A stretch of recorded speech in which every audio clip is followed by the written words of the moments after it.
Septic tank riser leaks or cracks can cause major headaches, and knowing when to repair or replace those risers can save you tons of hassle. So, first off, if your septic tank riser is leaking or cracked, don't just ignore it because it can mess with your whole septic system. You want to check the riser regularly, especially after heavy rain or freezing weather, since those conditions make cracks worse.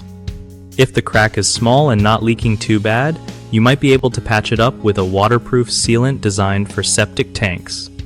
But if the damage is bigger, like the riser is warped or has multiple cracks, swapping it out completely is way safer. Make sure you use risers made of durable materials like high-density polyethylene or fiberglass, since they last longer and resist cracks better. Also, double-check that the riser lid fits tightly to stop any smells from escaping and keep water out. When you're fixing or replacing, keep the area clean and wear gloves, because septic tanks can have harmful bacteria.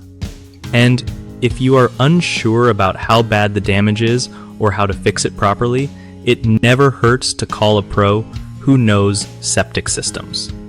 One of the biggest problems with septic tank risers is ignoring small cracks, because those can quickly turn into leaks that damage your whole system. Fix that by inspecting regularly and sealing small cracks right away. Another common issue is using the wrong materials for patching, which don't hold up long and leave you back at square one. Always pick products rated for septic tanks.